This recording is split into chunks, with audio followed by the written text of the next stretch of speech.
tous, je suis très heureux de vous retrouver pour partager ensemble la parole du Seigneur. Et nous allons aller aujourd'hui dans le livre des Actes des Apôtres pour considérer un terme que nous employons souvent et parfois nous l'entendons employer de multiples manières. C'est le mot chrétien, vous en conviendrez, c'est un mot important pour nous, mais que dit la Bible par rapport à ce terme-là? Alors nous allons voir où ce terme et dans quelles circonstances ce nom a été proclamé, annoncé et attribué. Et nous allons donc dans le livre des Actes des Apôtres, au chapitre 11e et au verset 19, et nous lisons ensemble ceci. Ceux qui avaient été dispersés, il s'agit là des croyants de Jérusalem, ceux de l'église de Jérusalem, cette première église. Donc ceux qui avaient été dispersés par la persécution survenue à l'occasion d'Étienne, allèrent jusqu'en Phénicie, dans l'île de Chypre, et à Antioche, annonçant la parole seulement aux Juifs. Il y eut cependant parmi eux quelques hommes de Chypre et de Cyrène, qui étant venus à Antioche, s'adressèrent aussi aux Grecs, et leur annoncèrent la bonne nouvelle du Seigneur Jésus. La main du Seigneur était avec eux, et un grand nombre de personnes crurent et se convertirent au Seigneur. Le bruit en parvint aux oreilles des membres de l'église de Jérusalem, et ils envoyèrent Barnabas jusqu'à Antioche. Lorsqu'il fut arrivé, et qu'il eut vu la grâce de Dieu, il s'en réjouit, et il les exhorta tous à rester d'un cœur ferme, attachés au Seigneur. Car c'était un homme de bien, plein du Saint-Esprit et de foi. Et une foule assez nombreuse se joignit au Seigneur. Barnabas se rendit ensuite à Tars pour chercher Saul, et l'ayant trouvé, l'amena à Antioche. Pendant toute une année, ils se réunirent aux assemblées de l'Église, et ils enseignèrent beaucoup de personnes. Ce fut à Antioche que pour la première fois, les disciples furent appelés chrétiens. En ce temps-là, des prophètes descendirent de Jérusalem jusqu'à Antioche, et l'un d'eux, nommé Agabus, se leva et annonça par l'Esprit qu'il y aurait une grande famine sur toute la terre. Elle arriva, en effet, sous Claude, et les disciples résolurent d'envoyer chacun, selon ses moyens, un secours aux frères qui habitaient la Judée, et le firent parvenir aux anciens par les mains de Barnabas et de Saul. Amen. Voilà un texte important, puisque nous voyons ce nom de chrétien qui est écrit, qui est donné, et il nous est même fait cette mention. Ce fut à Antioche, donc, que pour la première fois, les disciples furent appelés chrétiens. Nous avons là un premier indice, et nous y viendrons tout à l'heure, que ce ne sont pas n'importe qui ont été appelés chrétiens, mais ce sont des disciples de Jésus-Christ. Et nous voyons donc que les croyants, ceux et celles qui formaient l'Église, qui s'attachaient à Jésus, qui l'avaient choisi pour Sauveur et Seigneur, ne se nommaient pas eux-mêmes des chrétiens, mais se nommaient des disciples. Et nous voyons que ce sont les gens d'Antioche qui ne connaissaient pas Dieu, qui ont eux-mêmes appelé les croyants en Jésus-Christ de chrétiens. Ce sont eux-mêmes qui les ont qualifiés de chrétiens. Alors ça nous donne déjà une indication.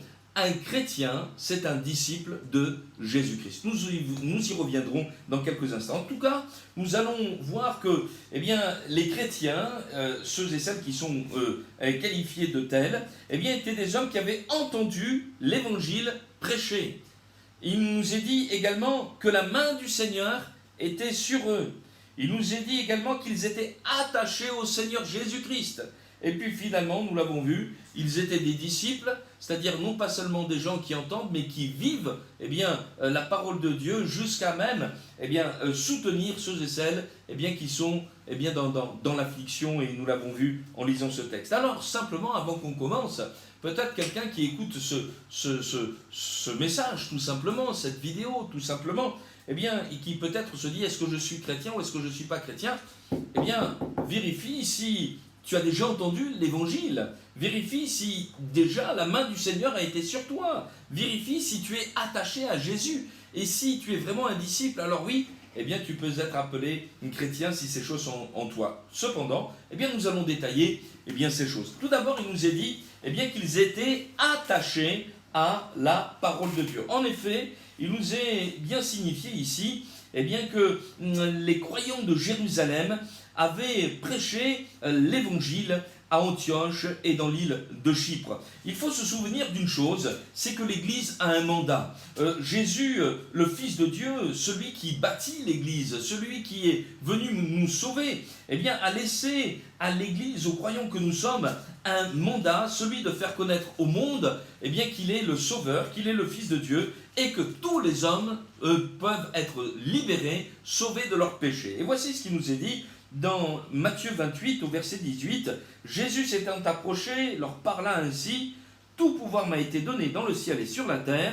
Allez, faites de toutes les nations des disciples, les baptisant au nom du Père, du Fils et du Saint-Esprit, et enseignez-leur à observer tout ce que je vous ai prescrit. Et voici, je suis avec vous tous les jours jusqu'à la fin du monde. » Et nous voyons donc eh bien, que ces premiers croyants ont obéi et ont commencé à prêcher l'évangile. Vous remarquerez cependant qu'ils n'ont commencé à parler qu'aux Juifs. Eh bien oui, les premiers croyants, les premiers disciples du Seigneur étaient des Juifs. Jésus a commencé son ministère en Israël. Il était le Messie promis, le Messie attendu, n'ayant pas été reconnu et accepté par la nation. Eh bien, il a été prêché au monde entier. Cependant, les premiers croyants ont eu du mal avec cette idée. Ils pensaient que le Messie, que le Sauveur, c'était eux seulement pour eux-mêmes. Et parfois, ne sommes-nous pas ainsi? Ne pensons-nous pas que eh bien, l'évangile, c'est simplement pour moi? Je ne veux pas déranger les autres avec ma croyance, avec ceci, avec cela. Mais je voudrais vous dire que l'évangile, c'est pas une croyance. L'évangile, c'est la puissance de Dieu pour le salut de quiconque croit. L'homme, la femme qui n'est pas libéré de ses péchés par Jésus-Christ est perdu, parce que le salaire du péché, c'est la mort, c'est l'enfer, mais le don gratuit de Dieu, c'est la vie éternelle en Jésus-Christ notre Seigneur. Il n'y a pas d'autre moyen que d'être sauvé qu'en acceptant Jésus. On peut venir du Moyen-Orient, on peut venir eh bien, de l'Extrême-Orient, on peut venir de l'Occident, on peut venir eh bien, de l'Amérique ou des contrées australes. Nous avons tous besoin d'être lavés, purifiés de nos péchés, parce que nous avons tous péché, tous ont péché, ils sont privés de la gloire de Dieu.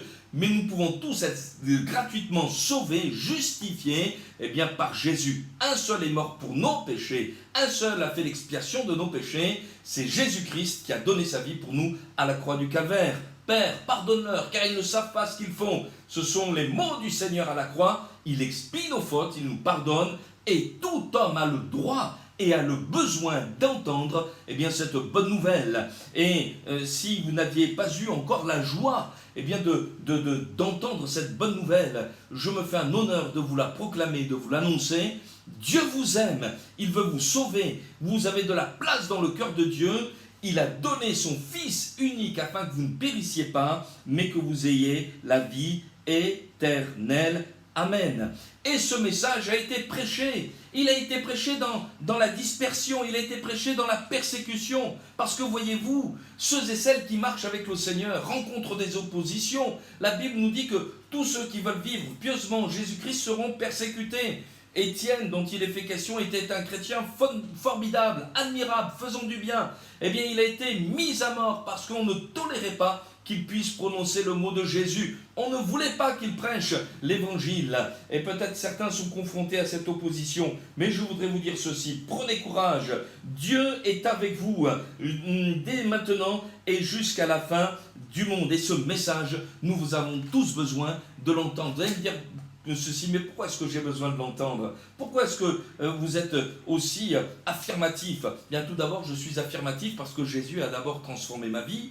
Je sais en qui je crois. Et puis, je suis affirmatif parce que, étant donné que je sais ce que je crois, je sais que ce qui est écrit est vrai, eh bien, et je sais que nous pouvons être sauvés eh bien, par la foi et non pas par nos œuvres. C'est pour cela que je prêche, c'est pour ça que la prédication eh bien, est proclamée dans ce monde, afin que eh bien, les hommes placent leur confiance non pas en un prédicateur, ni même dans une église, mais la place en Jésus-Christ. Priez Jésus, demandez à Jésus eh bien, d'agir, demandez au Seigneur eh bien, d'intervenir dans votre vie, de vous sauver. Dites-lui simplement, Seigneur, lave-moi, pardonne-moi de mes péchés, brise les liens ténébreux. J'ai été voir des médiums, j'ai été au contact de l'occultisme, j'ai fait du spiritisme, je suis lié, je sens des présences dans ma maison. demandez au Seigneur de régner, la lumière chassera les ténèbres et vous serez libérés parce que Jésus-Christ est vivant, à lui soit la gloire. Et vous avez remarqué que dans ce texte, l'Écriture nous dit que Dieu a confirmé sa parole. Eh bien oui, parce que Jésus est vivant et il fait encore des miracles. J'en suis témoin, je l'ai vu agir dans ma vie, je l'ai vu agir dans bien des vies et Dieu veut vous sauver également. Donc la première des choses, c'est que ces hommes-là étaient au contact de l'évangile. Suite au message qu'ils ont entendu, ils y ont cru et ils ont placé leur confiance dans le Seigneur et ils se sont engagés avec Jésus. Il nous est dit même littéralement, je reprends les mots, un grand nombre de personnes crurent et ils se convertirent au Seigneur. C'est le deuxième point. Ils se convertirent au Seigneur. Ça ne veut pas dire que lorsqu'ils étaient enfants, bébés, on les a pris, on les a baptisés sans leur demander leur avis. Mais ça veut dire qu'il y a eu dans leur cœur une décision formidable à l'égard de Jésus. Ils ont compris qu'ils étaient perdus, qu'ils étaient des pécheurs, et ils ont décidé de se confier dans ce Dieu merveilleux qui les acceptait tels qu'ils étaient, et ils se sont convertis au Seigneur. Notez bien ceci, l'Écriture nous dit bien, c'est eux-mêmes qui se sont convertis. On ne les a pas convertis avec une baïonnette, avec un canon ou je ne sais quoi. La conversion, c'est un acte personnel. C'est désirer soi-même changer de direction, choisir de ne plus marcher dans les ténèbres pour marcher dans la lumière. Vous avez aussi cette possibilité. L'Évangile rend libre. Dieu veut que vous soyez des hommes prêts à participer à votre salut, prêts à accepter l'œuvre du Seigneur. Il ne fera jamais quelque chose dans votre vie que vous ne lui permettrez pas de faire. Mais il vous adresse cette invitation. Veux-tu que je te guérisse? Veux-tu que je te sauve? Et il attend le oui qui vient de toi. Et il nous est dit ceci, tandis que ces hommes étaient au contact de l'Évangile, la main du Seigneur était avec eux. C'est quelque chose de formidable cela, de savoir que la main du Seigneur était avec eux. C'est ça mon deuxième point. La main du Seigneur était avec eux. Quand Dieu touche les hommes, Dieu peut toucher les hommes. Dans la parole de Dieu, on voit à de multiples reprises, nous voyons le Seigneur Jésus toucher des personnes. C'est un fait notable ça dans l'Écriture. Nous voyons Jésus toucher un lépreux et ce lépreux purifié. Nous le voyons toucher la belle-mère de Pierre dans Marc au chapitre 1er au verset 31. Elle est remplie de fièvre, cette dame. Jésus la saisit par la main et la relève. Elle se met à servir le Seigneur, cette dame. Et puis, il y a tellement de personnes qui sont au pied du Seigneur Jésus et qui touchent le Seigneur ou que le Seigneur touche et ils sont guéris. On s'aperçoit que l'Évangile, c'est pas un discours éthéré, c'est pas de la poésie, c'est pas de la philosophie, c'est très pratique. Le Seigneur veut te toucher là où tu es. Peut-être tu te dis, oui, mais il peut pas me toucher physiquement, mais il peut te toucher dans ton cœur. Il peut agir dans ta vie. Il peut transformer ton cœur et ta vie parce qu'il est authentiquement vivant, ressuscité et il fait encore des miracles. Je me souviens de cette dame pour laquelle nous avions prié un jour tandis que nous étions assemblés pour écouter l'Évangile, et nous avions l'habitude de prier pour les malades, selon ce que l'Écriture enseigne. Vous imposerez les mains aux malades, et les malades seront guéris. Et cette dame, est venue afin que je prie pour elle, et dans mon cœur, j'ai compris, que Dieu la guérissait. Elle avait un asthme qui la tenait, une incapacité respiratoire, qui la tenait à 50%. C'était quelque chose de dur pour elle. Et tandis que je priais pour elle, je ne saurais vous dire pourquoi cette conviction est venue dans mon cœur. Elle était placée par le Saint-Esprit, la main du Seigneur était là. J'ai compris que Jésus la guérissait. Et elle a fait des examens de santé et les médecins ont été complètement surpris de voir que, elle était revenue à plus de 80% de capacité respiratoire. Nous voyons que la main du Seigneur peut se placer sur nous, non seulement pour nous guérir comme il l'a fait pour cette femme, mais également pour nous libérer de nos péchés, de nos addictions, de nos peurs, de nos frayeurs. Il veut agir, le Seigneur. Et un chrétien, c'est ça. C'est quelqu'un qui est à l'écoute de l'Évangile, qui sait que Jésus-Christ est le Fils de Dieu, le Sauveur, qu'il n'y a pas d'autre salut que lui, mais il sait qu'en priant, Dieu agit et Dieu intervient. bien, à lui soit la gloire. Amen. Dans un message passé, nous avons parlé de la conversion et nous avions cité, et pour rappel, je veux le redire, eh bien dans 1 Thessaloniciens au chapitre 1er et au verset 3, les trois signes qui font la conversion. Eh bien, il nous était parlé ici, au 1 Thessaloniciens chapitre 1er verset 3, nous rappelons sans cesse l'œuvre de votre foi, le travail de votre amour ou de votre charité et la fermeté de votre espérance. 3 points qui signalent une vie tournée authentiquement vers Jésus. La foi, l'espérance et l'amour. Mettez cela dans un coin de votre cœur. Et lorsque vous voulez faire un bilan de votre santé spirituelle, en vous disant, est-ce que je me suis vraiment converti au Seigneur? Est-ce que je me suis converti à Dieu ou est-ce que je me suis converti à une impression, une émotion? Et cherchez ce que le Seigneur a fait. Ah oui, une foi active, une foi vivante. Je m'en remets au Seigneur. Une foi, un amour qui travaille. Un amour, non pas, ma vie chrétienne, elle est engagée. C'est pas une vie, excusez-moi du terme, plan-plan sur un canapé. C'est une vie qui s'engage. Oui, c'est ça, aimer Dieu et les autres. Et puis, une espérance ferme. Je sais que même, au dernier jour où mes yeux se fermeront sur cette terre, ils s'ouvriront dans la gloire. Je sais où je vais, je suis sauvé. Non pas parce que je suis meilleur qu'un autre, mais parce que Jésus est mon sauveur, à lui la gloire. Amen. Donc tout ça, ce sont les fruits d'une conversion et du fait que la main du Seigneur est sur ceux qui se déclarent chrétiens. Et puis, mon troisième point, c'est qu'ils étaient attachés au Seigneur. Vous avez remarqué qu'il nous est dit dans ce texte-là que le bruit en parvint, le bruit de toute cette manifestation, de toute cette allégresse, parvint aux oreilles des membres de l'église de Jérusalem. Et donc ils ont envoyé un émissaire, Barnabas, qui était un homme de Dieu, un homme de cœur, fils d'exhortation, c'est ce que signifie son nom. Donc un homme qui était connu pour son discernement et puis également pour les encouragements qu'il adressait à l'église. Et il est envoyé là-bas pour voir si l'œuvre de Dieu était authentique, était exacte.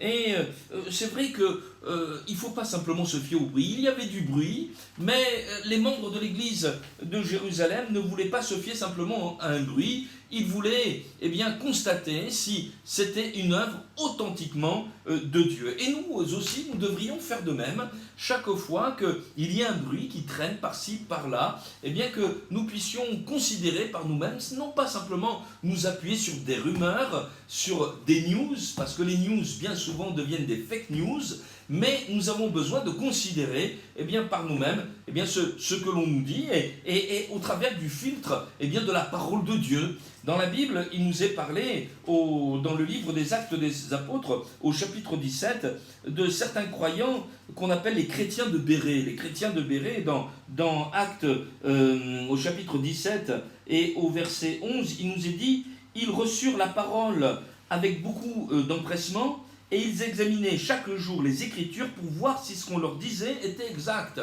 Un véritable chrétien, c'est quelqu'un qui contrôle et qui vérifie ce qui lui est dit au moyen de la parole de Dieu.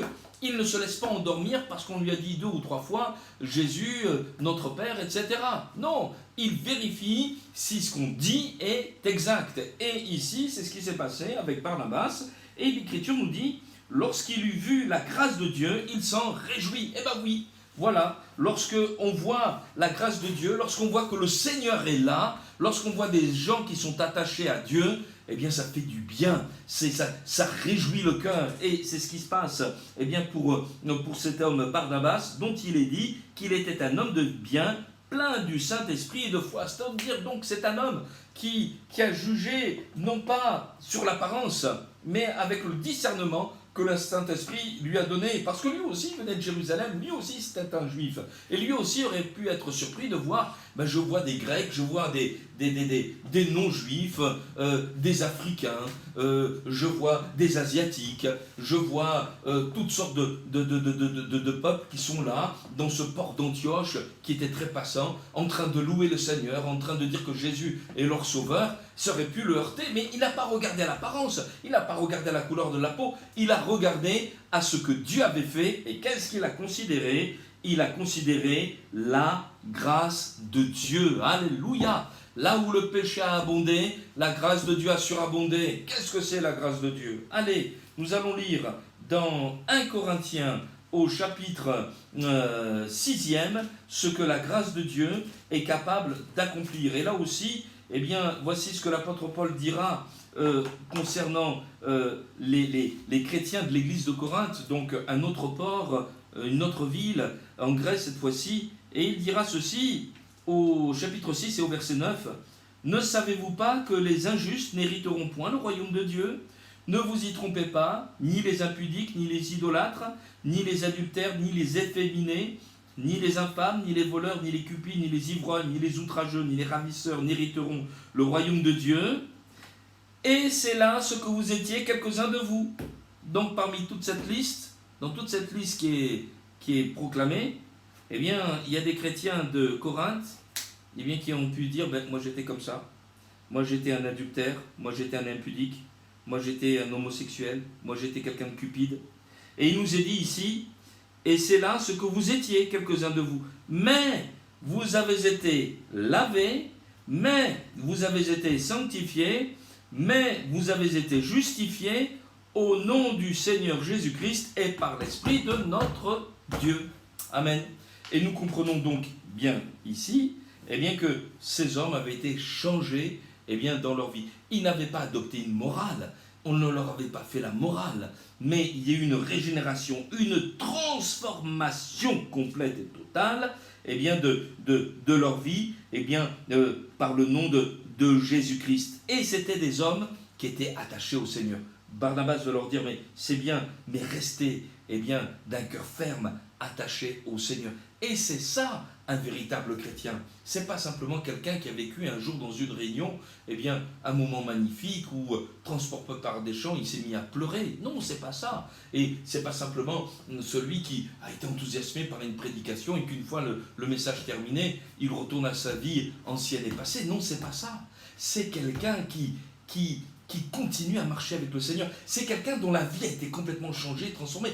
Il ne peut plus retourner dans ses péchés. Et si il le trébuche, s'il tombe, c'est l'homme le plus malheureux de la terre qui souffre eh bien, d'avoir attristé le Saint-Esprit qui est placé en lui, qui souffre d'avoir eh bien, blessé le Seigneur au travers de sa chute et qui demande pardon et qui veut être relevé parce que quelqu'un eh bien, qui a rencontré le Seigneur Jésus est vraiment devenu, comme l'Écriture le dit, une nouvelle créature. Les choses anciennes sont passées, voici toutes choses sont devenues nouvelles. Amen. Et puis, le dernier point dont je voudrais parler concernant eh bien, les chrétiens, eh bien, c'est qu'ils étaient des disciples. Parce que vous avez remarqué ici, il nous est dit, ce fut à Antioche que pour la première fois, les disciples furent appelés chrétiens. Et c'est là où c'est extrêmement important.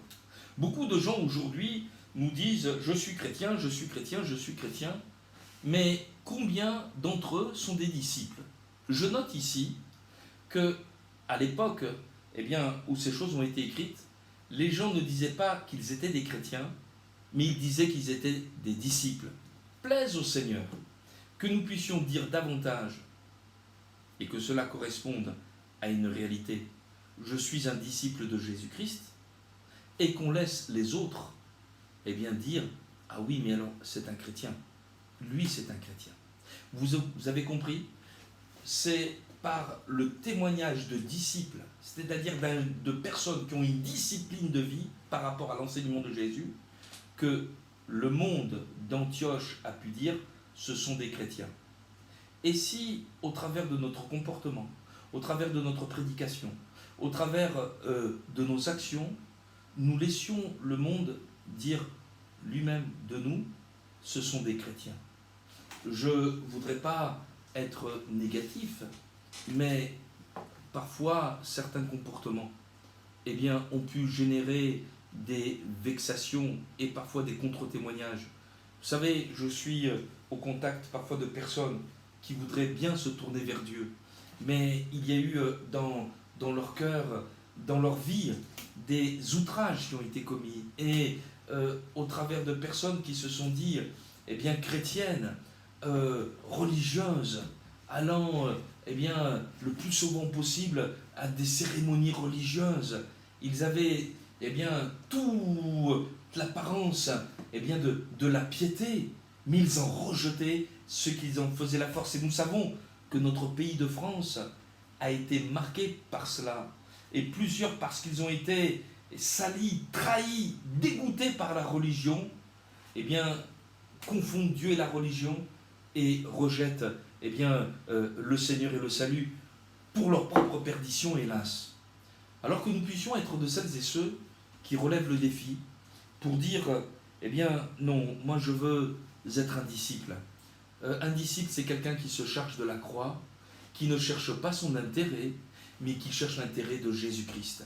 De la même manière, et la boucle est bouclée, comme ces croyants de Jérusalem se sont mis à prêcher l'évangile, bien qu'ils étaient persécutés, ils n'ont pas cherché leur intérêt, mais ils ont cherché à obéir au Seigneur.